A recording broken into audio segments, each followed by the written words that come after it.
Hello friend, आप सभी का हमारे यूट्यूब चैनल पर स्वागत है। आज हम पढ़ाने वाले हैं क्लास 10 विज्ञान धातु तथा अधातु चैप्टर से। आज का हमारा टॉपिक है धातुओं की अन्य धातु लवणों के विलीनों के साथ अभिक्रिया। क्या है? धातुओं की अन्य धातु लवणों के विलीनों के साथ अभिक्रिया। हेडिंग बहुत बड़ी है लेकिन काम बहुत छोटा है। क्या है? हेडिंग बहुत बड़ी है, काम इतना छोटा सा, इतना इतना छोटा सा है काम। क्या है? धातु है और अन्य धातु है। इसका मतलब समझिए, एक धातु है और प्लस में एक अन्य धातु है। वो भी क्या है? अन्य धातु है। अन्य धातु है। इन्हीं दोनों के बीच क्या होंगी? अभिक्रिया होगी। इन दोनों के बीच क्या होंगी? अभिक्रिया होंगी। उदाहरण लेकर के आपको परिभाषा समझाते हैं और उदाहरण लेकर के रिएक्शन को भी खत्म करें। रिएक्शन ही उदाहरण है, यानी एग्जाम्पल लेकर के परिभाषा को समाप्त करते हैं और इस इतनी बड़ी लंबी हेडिंग को समाप्त करते हैं मात्र 2 मिनट के अंदर।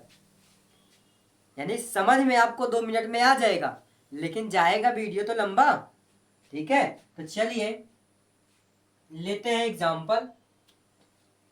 एग्जाम्पल इसलिए ले रहे हैं कि एग्जाम्पल के बिना समझ में नहीं आएगा।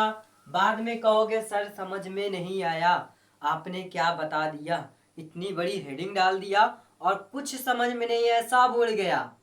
इसलिए एग्जाम्पल लेंगे, एग्जाम्पल ही आपको परिभाषा सिखाएगा, एग्जाम्पल ही चैप्टर इस टॉपिक को खत्म करेगा।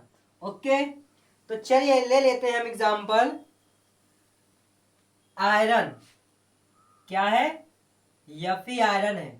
क्रिया कराते हैं कॉपर सल्फेट के साथ। क्रिया कराते हैं किससे? कॉपर सल्फेट के साथ। आयरन क्या है? सॉलिड, ठोस है। और कॉपर सल्फेट क्या है? अन्य धातु लवणों के विलयन, यानी कि AQ, जलीय विलयन, लवणों का जलीय विलयन। बात समझ में आई? अब देखिए क्या है, ये धातु हमारा ये हो गया, ये अन्य धातु लवणों के विलयन, यानी कि ये धातु है, ये लवणों के विलयन है। ये धातु है, अन्य धातु लवणों के विलयन, अन्य धातु लवणों के विलयन। रिएक्शन एग्जाम्पल से समझ गए? अब समझिए इसकी परिभाषा क्या होगी। एक धातु क्या? एक धातु दूसरे धातु से अधिक क्रियाशील होने के कारण कम क्रियाशील वाले धातु को विस्थापित कर देता है और उसी के स्थान पे जाकर के उसका स्थान ग्रहण कर लेता है, जिसे विस्थापन अभिक्रिया कहते हैं। विस्थापन अभिक्रिया आपने पढ़ा है पार्ट 1 में, चैप्टर 1 में। नहीं पढ़ा है तो जल्दी से जाकर आप अध्ययन करिए और इस टॉपिक को खत्म करिए।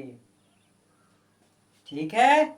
विस्थापन अभिक्रिया, अधिक क्रियाशील यौगिक कम क्रियाशील यौगिक को हटाकर उसका स्थान ग्रहण कर लेता है, जिसे विस्थापन अभिक्रिया कहते हैं।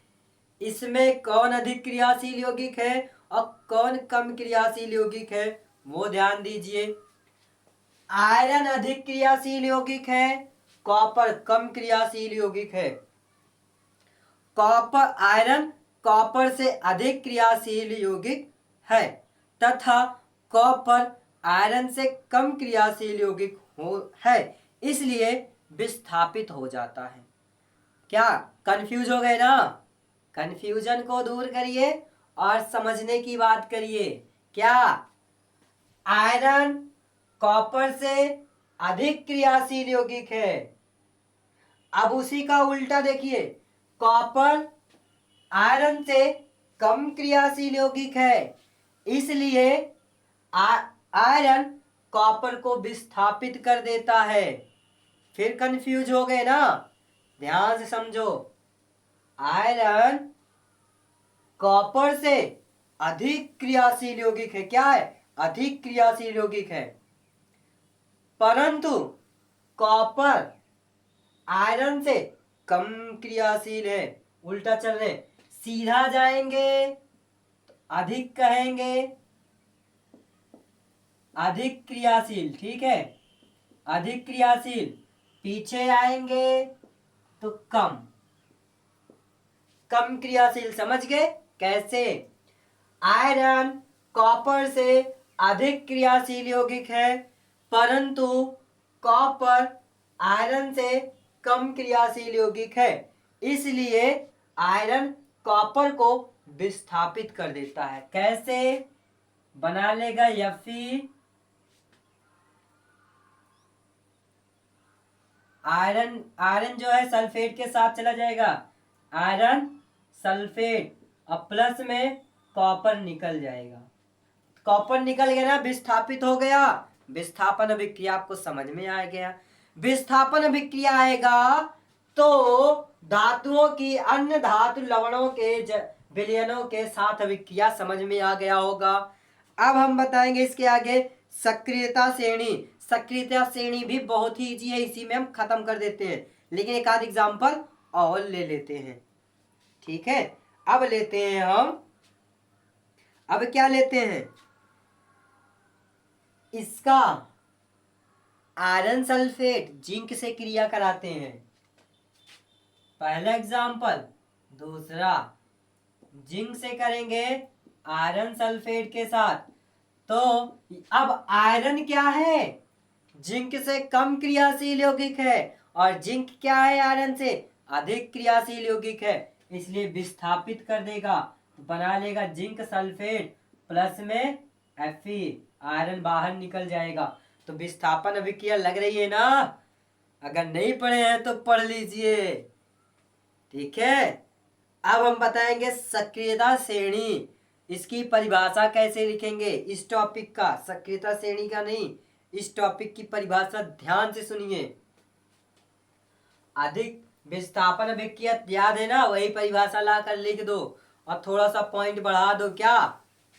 आयरन कॉपर से अधिक क्रियाशील है, परंतु कॉपर आयरन से कम क्रियाशील यौगिक है, इसलिए आयरन कॉपर को विस्थापित कर देता है। इसलिए कॉपर, आयरन कॉपर को विस्थापित कर देता है। जल्दी से नोट करिए। तो हम बताएं सक्रियता श्रेणी। सक्रियता श्रेणी बताने के बाद यह टॉपिक समाप्त होगा। जल्दी से नोट करिए।